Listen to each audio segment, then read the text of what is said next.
पति और पत्नी एक दूसरे के पूरक होते हैं। यह एक ऐसा रिश्ता होता है जहां प्यार के साथ साथ तकरार भी देखने को मिलता है। ये रिश्ता दो लोगों को पूरी जिंदगी बांध कर रखता है।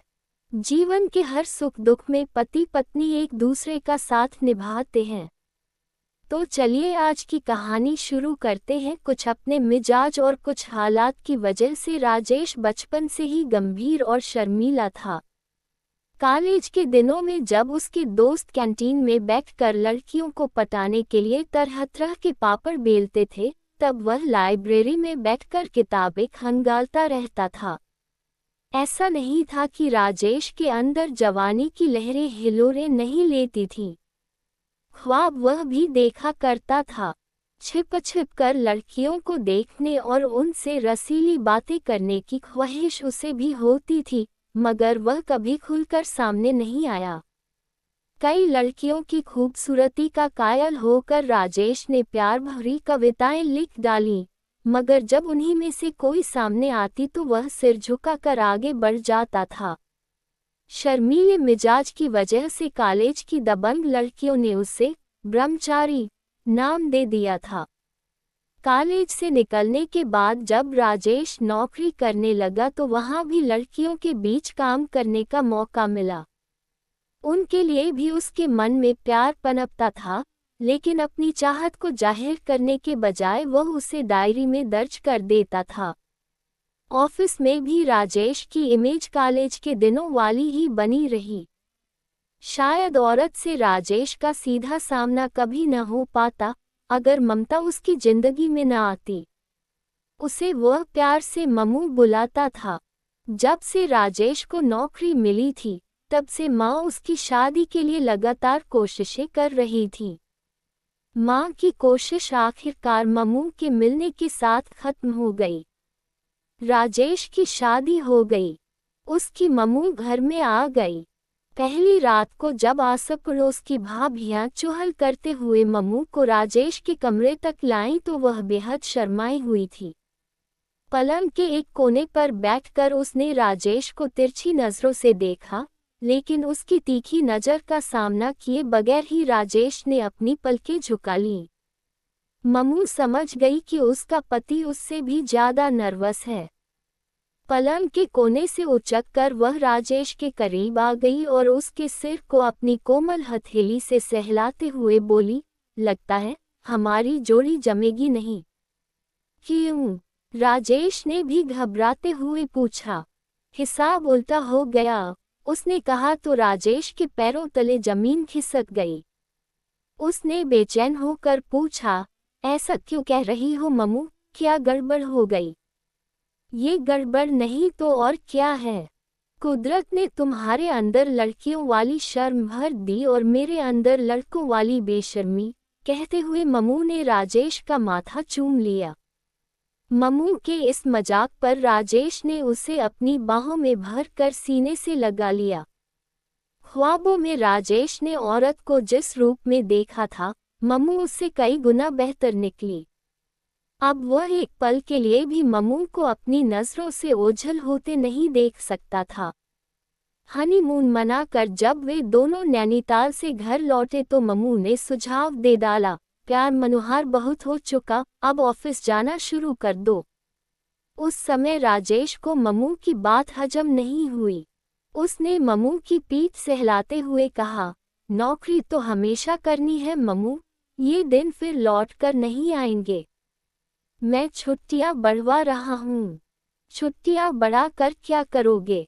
हफ्ते भर बाद तो प्रमोशन के लिए तुम्हारा इंटरव्यू होना है, मम्मू ने त्योरियां चढ़ाकर कहा।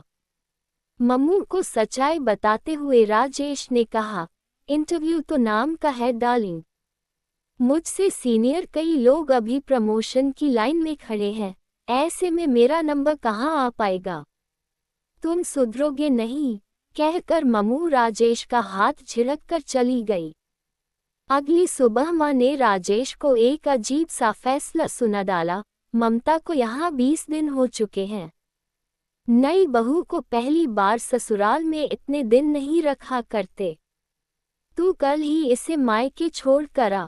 माँ से तो राजेश कुछ नहीं कह सका, लेकिन मम्मू को उसने अपनी हालत बता दी। मैं अब एक पल भी तुमसे दूर नहीं रह सकता मम्मू। मेरे लिए कुछ दिन रुक जाओ प्लीज। जिस घर में मैं 23 साल बिता चुकी हूँ, उस घर को इतनी जल्दी कैसे भूल जाऊं? कहते हुए मम्मू की आंखें भर आईं। राजेश को इस बात का काफी दुख हुआ कि मम्मू ने उसके दिल में उमड़ते प्यार को दरकिनार कर अपने मायके को ज्यादा तरजीह दी, लेकिन मजबूरी में उसे मम्मू की बात माननी पड़ी और वह उसे उसके मायके छोड़ आया। मम्मू के जाते ही राजेश के दिन उदास और रातें सूनी हो गईं। घर में फालतू बैठकर राजेश क्या करता, इसलिए वह ऑफिस जाने लगा। कुछ ही दिन बाद प्रमोशन के लिए राजेश का इंटरव्यू हुआ। वह जानता था कि यह सब नाम का है, फिर भी अपनी तरफ से उसने इंटरव्यू बोर्ड को खुश करने की पूरी कोशिश की। 2 हफ्ते बाद मम्मू मायके से लौट आई और तभी नतीजा भी आ गया। लिस्ट में अपना नाम देखकर राजेश खुशी से उछल पड़ा। दफ्तर में उसके सीनियर भी परेशान हो उठे कि उनको छोड़कर राजेश का प्रमोशन कैसे हो गया। उन्होंने तहकीकात कराई तो पता चला कि इंटरव्यू में राजेश के नंबर उसके सीनियर सहकर्मियों के बराबर थे। इस हिसाब से राजेश के बजाय उन्हीं में से किसी एक का प्रमोशन होना था, मगर जब छुट्टियों के पैमाने पर परख की गई तो उन्होंने राजेश से ज़्यादा छुट्टियां ली थीं। इंटरव्यू में राजेश को इसी बात का फायदा मिला था। अगर मम्मू 2 हफ्ते पहले मायके न गई होती तो राजेश छुट्टी पर ही चल रहा होता और इंटरव्यू के लिए तैयारी भी न कर पाता। अचानक मिला ये प्रमोशन राजेश के करियर की एक अहम कामयाबी थी। इस बात को लेकर वह बहुत खुश था। उस शाम घर पहुंचकर राजेश को मम्मू की गहरी समझ का ठोस सबूत मिला। माँ ने बताया कि मायके की याद तो मम्मू का बहाना था।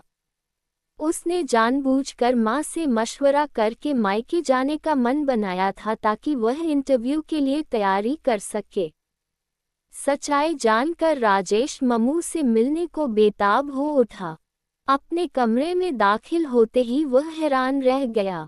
मम्मू दुल्हन की तरह सज-धज कर बिस्तर पर बैठी थी। राजेश ने लपक कर उसे अपने सीने से लगा लिया। उसकी हथेलियां मम्मू की कोमल पीठ को सहला रही थीं। मम्मू कह रही थी, माफ करना, मैंने तुम्हें बहुत तड़पाया, मगर यह जरूरी था, तुम्हारी और मेरी तरक्की के लिए।